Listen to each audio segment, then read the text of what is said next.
They're pushed and prodded into chutes, then into trailers, and taken away to be slaughtered. Just outside Yellowstone National Park, so far this year, authorities have captured more than 1,000 buffalo and sent nearly 900 to meatpacking plants. We think of the Park Service as the guardian of our wild treasures in this country, and here they are slaughtering nearly 1,000 buffaloes. Park officials say they have a big problem with buffalo, and this is the only way they can deal with it. It's an extremely difficult decision for those of us at the National Park Service to make. Yellowstone was meant to be a sanctuary for the buffalo, the American bison, a living symbol of the West. Hunted to the brink of extinction 120 years ago, there are now more than 250,000 buffalo on ranches across the country. But this herd, numbering now about 3,500 animals, is exceptional. Yellowstone is the only place in America where bison have continuously occupied their native range. So, there have always been buffalo in and around this area. So, that makes it very special. Most buffalo elsewhere are descended from crossbreeding with cattle. But the Yellowstone herd is among the few that are genetically pure, and the only one that roams wild. So why are these special buffalo treated like this? We entered this year with the largest bison population that we've seen since they were recovered here in Yellowstone. Bison are nomadic animals, and we've seen a lot of animals walk outside the park boundaries this year.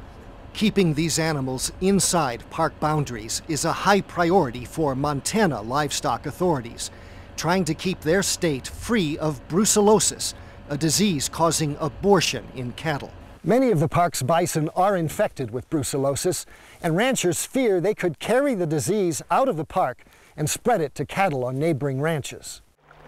Winter hunger drives buffalo out of the park, seeking grass at lower elevations. Authorities try to haze them back, and when that fails, they're captured. We're not looking at this as population control. Our job with our partners is to keep a viable wild bison population, but also to protect Montana's brucellosis-free status. There has never been a documented case of buffalo transmitting brucellosis to cattle. Just got a visual of you walking over the ridge. What's up? Critics keep a close watch on hazing and capture operations, and they call for more effective ways to control brucellosis without harassing and killing buffalo. Montana should open up some habitat, some year-round habitat within the state of Montana. Bison need to access their winter and spring range, which lies outside the park boundaries. Park authorities say they're searching for other ways to solve this problem, admitting this is bad for public relations. During a hazing operation in January, 14 buffalo fell through thin ice into a lake. 2 were drowned. Meanwhile, Montana's new 3-month buffalo hunting season, the first in 15 years, has ended with a total of 40 buffalo killed, animals that had also wandered beyond the security of the national park. For Assignment Earth, I'm Gary Stryker.